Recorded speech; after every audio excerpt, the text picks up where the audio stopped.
My name is Cinta Depondt. I'm a trainer in Nonviolent Communication, internationally certified trainer. And I work currently independently as a trainer and a moderator and facilitator of difficult conversations, as I call it. My background is in peace building and dialogue facilitation. I've done that for like 20 plus years, mainly in Eastern Europe and at the edges of Europe. Nonviolent communication is an approach sometimes called a language.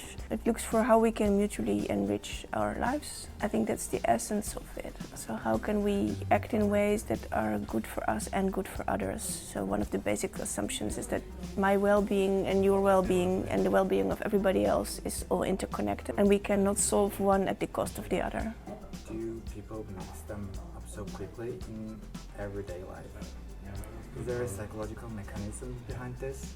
There's part of a psychological mechanism for self-protection. If I judge, I kind of create a shield around me. I place myself above the situation and above you as well, in a way. I consider myself qualified to tell something about it, and that means I don't have to emotionally go into the situation. So I think that's part of the psychological protection. And I think the other part is how we are raised and educated, that we also see this behavior around us a lot, and we learn to judge like from very small age. Even when kids are told, well done, yeah, молодец, it learns us to depend on other people's judgments also. So we're also trained to judge pretty easily. That's an interpretation, yeah? It's kind of a small story. I call it like a movie in my head. I'm telling myself the story, and the story is that you do not want to understand me. I don't know if that's true. I'm just making that up. So if I'm observing, then I would know, then I would have in my story only what I can actually see and hear. I cannot see and hear what's in your head unless you speak it out.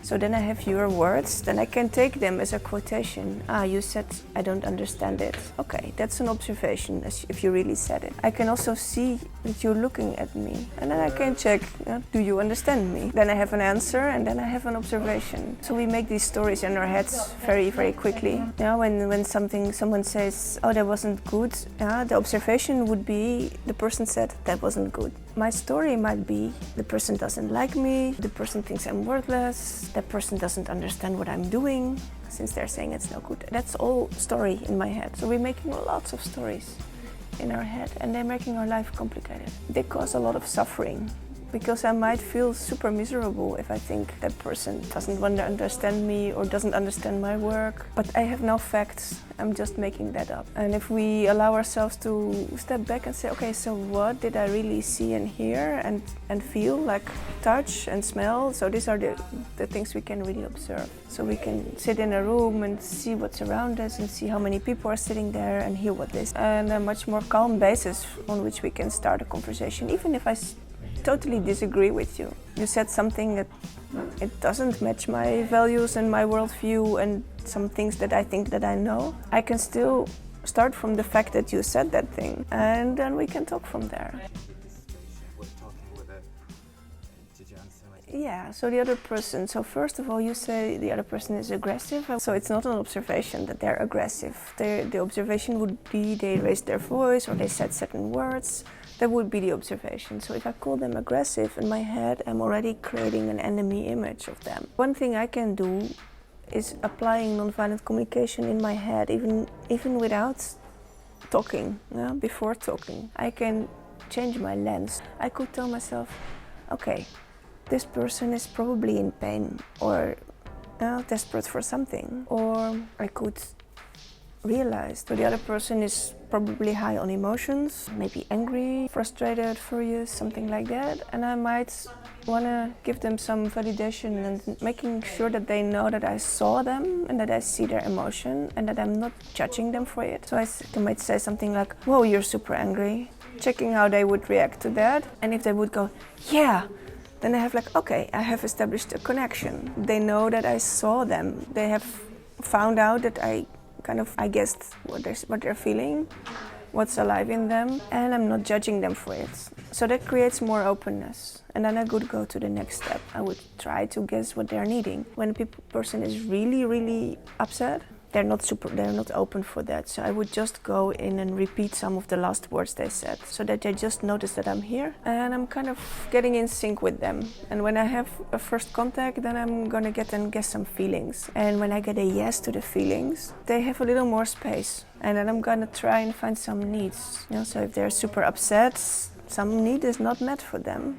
Depending on the situation, I might try to find out what it is, and I might just guess. So, because you really missed being understood here. So, you go step by step. It's not always that I have to communicate something about myself. Nonviolent communication is also a way of listening to the other person, where I don't judge them for the way they behave. I just know in myself that they're just a human being struggling with life, trying to meet their needs, and I'm going to try and meet them where they are. In the end, if I don't manage to establish that connection and the person's actions are painful and hurtful to me or harmful, I might also choose to cut off the contact and go away and step out of it for my own safety and for my own protection. Then I'm choosing that first, because if I don't take care of myself, I can't be any use for the other person either.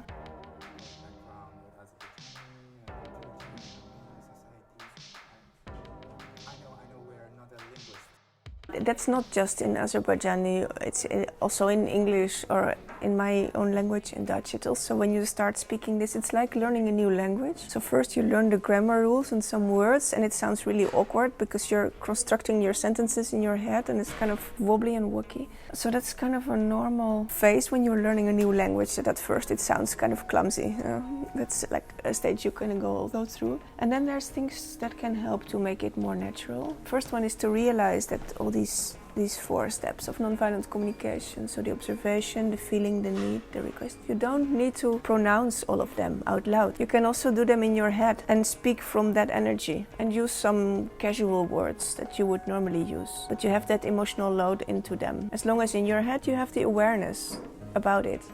And then you carry that out in whatever words you put it. So you could say, cooperation is really super important for me, or I value friendship a lot, or you could put it in that way that you make clear that this is something that matters a lot to you, without using these formal words. So it's a way of searching, and they call it like street NVC. When you use casual words to express NVC concepts. And it's, as I said in the beginning, it's like learning a new language. So you kind of practice and you become more skillful at finding these words easily. I think it's not natural. I think part of it is mixing up empathy with being nice. So empathy means I try to understand, but it doesn't mean I agree. And it doesn't mean I don't put my boundaries. I can really make an effort, understand your viewpoint, and still say, okay, for me this is not acceptable, I'm not here. So empathy doesn't necessarily make me soft. And I think another part is something I notice, don't like to say this, but I see it in post-Soviet societies more. Conflict resolution, we call it zero-sum game thinking. It's thinking that, okay, if there is like a conflict or anything, either I win and you lose, or you lose and I win, like there's one pie and whoever gets the biggest part has won and the other one gets the smaller part. It's kind of a half-good solution. We cut the pie in 2 and you get half and I get half, so we half win and half lose, each of us. And this is it's like the realist theory in international relations, where you kind of have this zero-sum game. There's only one pie and we can only argue about how we cut it. So empathy means I try to open myself up and understand what's going on for you. That's in the essence what empathy is. And that requires quite a bit of courage. It's easier, as I said in the beginning, like safer to have just a judgment about you and close myself off. When I judge you, I place myself above you. I go out of equality. I say I am qualified to tell you what kind of person you are or what kind of thing it is you're doing. So this empathy, it's more into I go and try to explore. It's not the easiest thing to do. It's a courageous thing to do, to try and have empathy, especially when someone does something that doesn't match with your values, or that you don't agree with, or that in some way can be hurtful to you or to others. And let's reframe empathy a bit as an act of courage. Does this method resolve conflict, or does it simplify often? I want to be really clear on that. Nonviolent communication does not aim to reduce conflict. Conflict is part of life. It's life energy. It happens when our viewpoints clash, and that happens a lot of times. Or when someone wants to challenge the system. So it's not meant to reduce conflict, it is giving us tools how to handle conflict. So how to resolve it more constructively, but not to avoid it and not to soften it, but to go through it without adding to the violence. I hear that sometimes, that people think, oh, nonviolent communication, so we're going to be non-conflictual and we're going to be nice and we're going to be smoothing everything out. So it's not that. One part of nonviolent communication is also already called scary honesty. I take the courage to say what is really true for me, and it can be super scary because it can be not so nice to hear for others. It is this courage to speak up about what is important for me and not hide it for the sake of nicety and avoiding conflict. Marshall Rosenberg, founder of Nonviolent Communication, he said any conflict in the world can be solved within 20 minutes from the moment that the people acknowledge each other's, that the sides acknowledge each other's needs. So it is this process of understanding the needs of all the parties involved. That's where the energy goes, and when all the needs are clear and acknowledged, then the solution kind of can form itself, and it will often be a different solution than what everybody had in mind. I think it's important to not stick to a solution, like I want to have it my way, I have made my plan for how to solve this, and now this is how it should go. And nonviolent communication, when we use it to solve conflicts, we have to kind of let go of our own plan, but not let go of our own needs.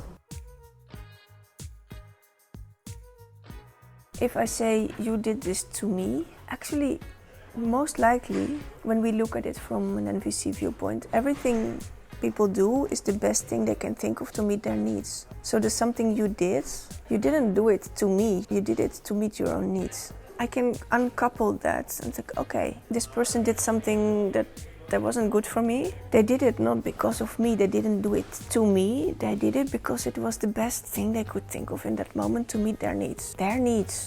Their thing, not about me, it's not about me. So most of the things other people say and do, they are not about me, they are about them.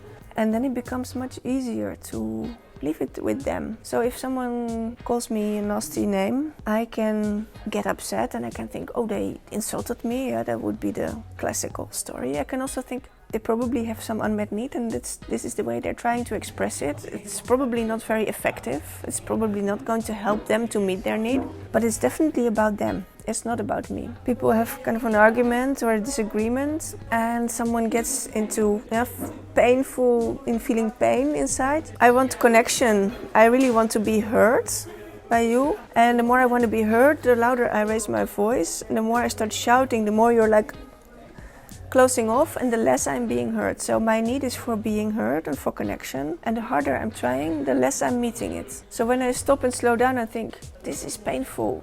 That's the feeling. I want connection and I want to be heard. What can I do?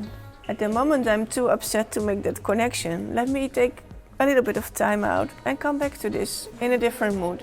That doesn't mean I let go of my needs. I just find other ways to take care of them that are most likely more effective, because I put more thought into knowing what it is that I actually need. And I can have this, for example, or maybe as a funny example, like in traffic situations. So I ride a bicycle and then there's lots of cars around, and sometimes a car can pass really closely, and then I would shout something like, hey, that's the first step, the survival instinct. My need is for safety. And I realize immediately, okay, so I'm doing this, I'm shouting hey because I have a need for safety. I'm kind of scared here. So I want more space so that I can be safe. And that also means like my hey is like a warning. It's not like, hey, you do something wrong. It's like, hey, watch out, I'm also here, I want to be alive and safe.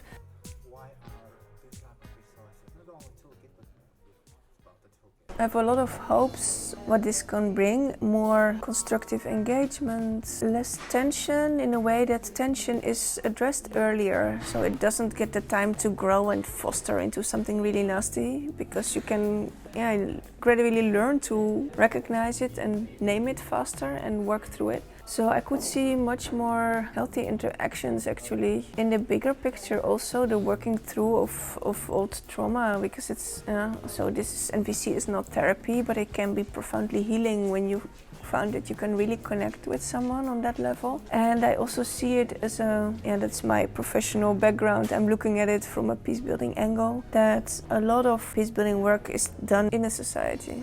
It is how we talk about loss, how we talk about pain. Is it okay to talk about pain? Do we create safe spaces for that? Where all emotions are actually welcome. Also when you need to cry, where that's welcome, and that's like again this demands the courage to go there and to have those places. And I think it's super important because there's a lot of pain, because all the violence from the past that has been and that's still ongoing, it all creates pain. And when that pain is not expressed, it keeps sitting there. Expressing or going through pain or feeling grief is not something that humans are meant to be doing alone. So it really makes a difference when there's someone next to you who can just be there and accept this without giving advice, without trying to fix you because everything should be nice. Because life is not always nice, sometimes it's nasty and it hurts. And when we can be honest about that with ourselves and with, even if it's like just a few others, if you have like smaller groups and small spaces to express these emotions and just be